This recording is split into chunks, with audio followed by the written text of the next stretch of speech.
the criticisms for the government is that you allow industries to flourish and then you decide to legislate. Now, the gaming industry is the latest, which is a little upset. No, yeah. Again, I think this is being oversimplistic.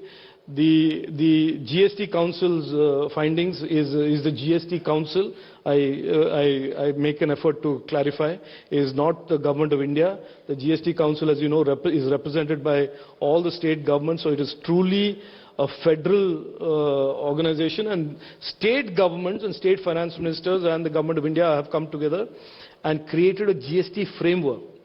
Now, that is a consequence of 3 years of work that they have done.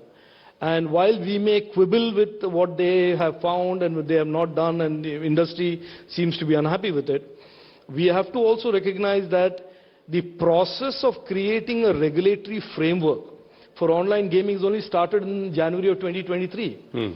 And we are only in the early stages, nascent stages of creating a predictable, sustainable, permissible online gaming framework. And so we will do that, and we will go back to the GST Council and maybe request their consideration on the facts of the new regulatory framework. But I hear the noise, and I hear some people saying it's anti-constitutional and XYZ, and sorry to say this, but they're totally, certainly wrong. But as a techpreneur and a neta, do you sometimes have a confusion? Which side of the fence am I sitting in? No, I think it is better to slowly progress and evolve these frameworks that are sustainable than doing things in a hurry just because you are reacting to a soundbite or to an angry industry or an angry startup, and then create downstream mistakes. We believe today, and the Prime Minister is very clear in the digital space, do everything that from a perspective of the next decade, the India decade. So the laws, the rules, all go through detailed, deep consultation with stakeholders, and then we get people on board. The online gaming rules that have come out went through almost 3.5 months of consultation. And I want to tell you that what the government started with and what we ended with were totally different as a consequence of the consultation. So it's better to do it right than to do it fast. Okay, so there's still hope for the gaming industry. You're saying you may go back to the GST Council. I have limited time, so one more important aspect. Interestingly, ladies and gentlemen, as an independent MP, he championed the cause of Christian women in the Coorg and Mysore regions in Karnataka to get them the right for inheritance. So let me ask you, sir, is UCC a poll gambit by the BJP? Why are you waking up to it after 9 years? Or do you really believe that the time is right for a common civil code? Look, I mean, I'm nobody to say whether the time is right or the time is not right. I was recently in Kerala, and I had somebody put a mic in front of my face and said, the CPM is doing a workshop on the UCC. And I asked them how many women were in the workshop. And it turns out that they had invited no women, but they were waxing eloquent about UCC being this terrible thing.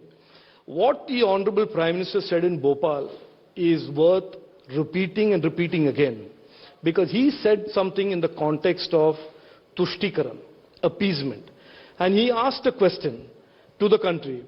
Why is it that something that our founding fathers, including Dr. Ambedkar ji, why is it that something that Article 44 in the Constitution, why is it that something that Supreme Court and the courts of the land have said should be done, has not been done, which is the Universal Civil Code, Uniform Civil Code? That was the question he asked. He never said that we are bringing it. He never said there is a draft. Now, instead of answering the question that he has posed, for which the answer is very clear, it is appeasement politics of the last 65 years. Instead of that, the opposition parties, especially the Congress, are speaking to the UCC about everything but that. And I think it is worth asking that question again and again.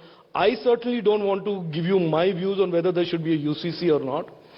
I can certainly tell you that as I travel around the country and I meet people and I talk to them about many other things, when this topic comes up, the overwhelming sense that I get that India is a great country, we are going places, we are becoming an economic power, and there should be certainly one type of citizen and therefore there should be one broad uniform syllabus. This is what people tell me. I don't have a view So on even it. in matrilineal societies like Kerala, in Nagaland, they're saying, what about the tribals? No, So if you have a UCC, look, can we have exemptions? No, I don't want to be drawn into a controversy about what is it going to be. There is no draft. Nobody knows about what it says and what it doesn't say. All today we are talking about is that these basic principles of uniformity in adoption, inheritance, women's rights have been flagged by our founding father, Dr. Ambedkar ji said it.